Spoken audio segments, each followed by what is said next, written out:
من آياته أن خلق لكم من أنفسكم أزواجا لتسكنوا إليها وجعل بينكم مودة ورحمة. Cette femme pieuse, cette lumière divine, joue un rôle central dans la vie spirituelle et la réussite de son mari, tout comme l'ont fait Khadija pour le prophète Mohammed, Asiya pour rester fidèle à Allah face à Pharaon, ou encore la femme du prophète Aïyoub dans sa patience inébranlable. Dans les prochaines minutes, nous allons explorer ces figures exceptionnelles qui ont soutenu les prophètes et comment leurs actions résonnent dans les cœurs des croyants aujourd'hui. Nous plongerons dans les trésors du Coran et des hadiths pour comprendre pourquoi le prophète a dit que la femme pieuse est le meilleur trésor de ce monde.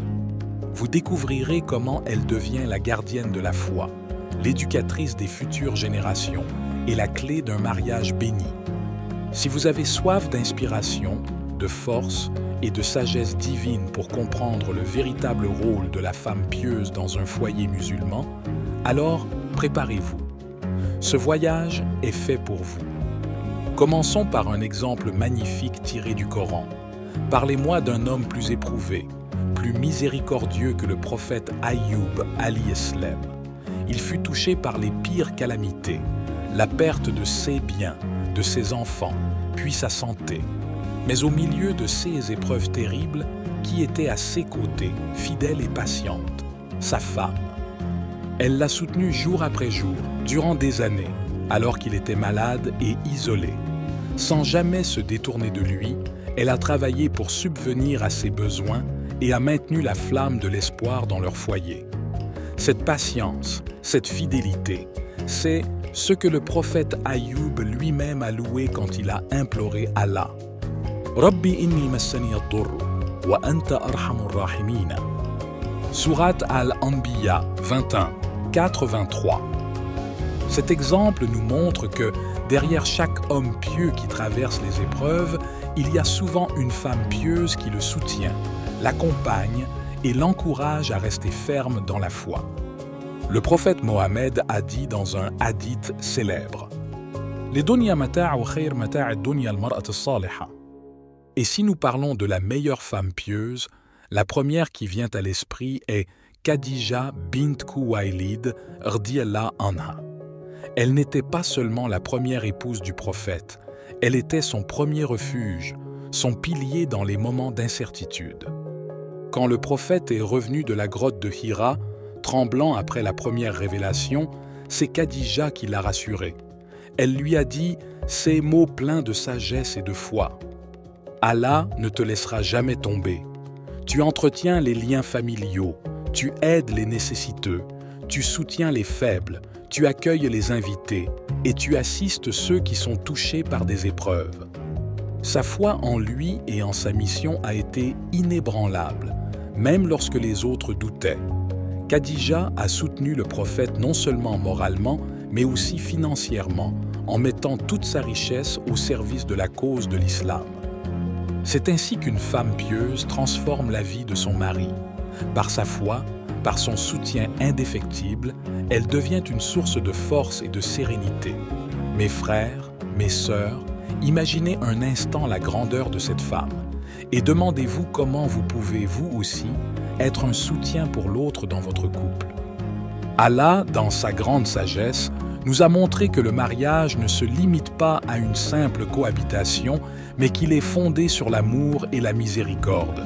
Il nous rappelle dans le Coran « Min ayatihi an khalaqa lakum min anfusikum azwajan litaskunu ilayha wa ja'ala baynakum mawaddatan wa rahmatan » Sourate Ar-Rum 30, 20 et 1.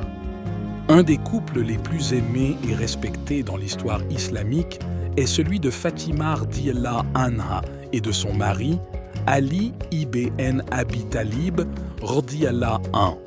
Leur mariage était un exemple de simplicité, d'amour et de soutien mutuel. Malgré les difficultés matérielles, Fatima ne s'est jamais plainte. Elle soutenait Ali dans son travail et il l'aidait dans ses tâches domestiques. Ils partageaient les responsabilités et leur maison était remplie de cette affection et de cette miséricorde qu'Allah décrit dans le verset. Ali radiyallahu anhu a dit à propos de Fatima: « Quand je rentrais chez moi, fatigué par le travail, une seule chose suffisait à apaiser toutes mes peines, voir le visage de Fatima. Cet amour, cette tendresse mutuelle est l'essence même d'un mariage béni. Fatima et Ali nous montrent que ce n'est pas la richesse matérielle qui compte, mais la richesse spirituelle et l'amour sincère entre époux. C'est cette affection qui fait du mariage une protection contre les épreuves de ce monde. Lorsque nous parlons de femmes pieuses, comment ne pas mentionner Maryam alia Eslem, l'une des femmes les plus honorées dans le Coran? Allah dit à son sujet: « إِذْ قَالَتِ الْمَلَائِكَةُ يَا مَرْيَمُ إِنَّ اللَّهَ اصْطَفَاكِ وَطَهَّرَكِ وَاصْطَفَاكِ عَلَى نِسَاءِ الْعَالَمِينَ » Sourate Al-Imran 3, 42. Maryam est un modèle de pureté, de foi et de dévotion. Même lorsqu'elle a été confrontée à l'épreuve la plus difficile, donner naissance à Isa, Jésus, Ali Eslem sans être mariée, elle a maintenu une confiance absolue en Allah. Son histoire est une leçon pour toutes les femmes. Même dans les moments de solitude et d'incompréhension, la foi en Allah suffit à surmonter toutes les difficultés. Ensuite, regardons l'exemple d'Asiya radiyallahu anha, l'épouse de Pharaon. Bien qu'elle vécût dans un palais rempli d'opulence, elle resta fidèle à Allah, rejetant l'idolâtrie de son époux tyrannique. Elle a risqué sa vie pour sa foi, et son courage est gravé dans l'histoire. Allah a mentionné son exemple dans le Coran pour montrer la grandeur de sa foi, malgré les épreuves. ضرب الله مثلا للذين آمنوا امرأة فرعون. Sourate At-Tarim 66-11. Mes sœurs, l'exemple d'Asiya est un rappel que, même dans les situations les plus difficiles, votre foi est votre bouclier le plus précieux. Une femme pieuse reste ferme dans ses principes, peu importe les obstacles. Une femme pieuse ne se contente pas de soutenir son mari, elle est également le pilier de la prochaine génération. Elle est celle qui façonne les cœurs de ses enfants, qui transmet la foi et les valeurs islamiques dès leur plus jeune âge. Pensez à l'histoire de Sulaym radiyallahu anha, la mère du célèbre compagnon Anas ibn Malik radiyallahu anhu. Son mari est mort alors qu'elle était encore jeune, mais elle n'a jamais abandonné. Elle a élevé son fils avec une dévotion profonde envers l'islam, si bien qu'Anas devint l'un des serviteurs les plus proches du prophète. Sulaym savait que l'éducation de son fils était un acte de foi, et elle s'en est acquittée avec une sagesse inébranlable. Le prophète a dit: « La mawloudun yuladu ala al-fitra, fa abawahu yahudanihi aw yansuranihi aw yumjisanihi. » La femme est la première éducatrice, celle qui façonne les croyants de demain.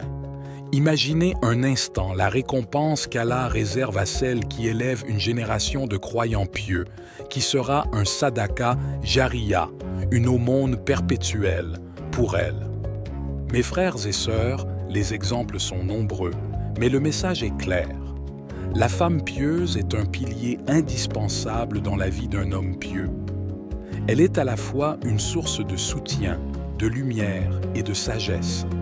Que ce soit dans les épreuves, comme l'a montré l'exemple de la femme d'Aïyoub, dans l'affection et la miséricorde, comme avec Fatima et Ali, ou dans l'éducation de la prochaine génération de croyants, son rôle est central. Le prophète nous a enseigné que la meilleure chose que ce monde puisse offrir à un homme est une femme pieuse.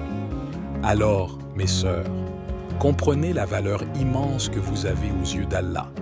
Et mes frères, chérissez et respectez les femmes pieuses dans vos vies, car elles sont vraiment un trésor inestimable. Si vous avez été agréable durant ces minutes passées et notre présence, partagez-la avec vos proches. Abonnez-vous à notre chaîne pour découvrir d'autres réflexions inspirantes de l'islam. Laissez un commentaire.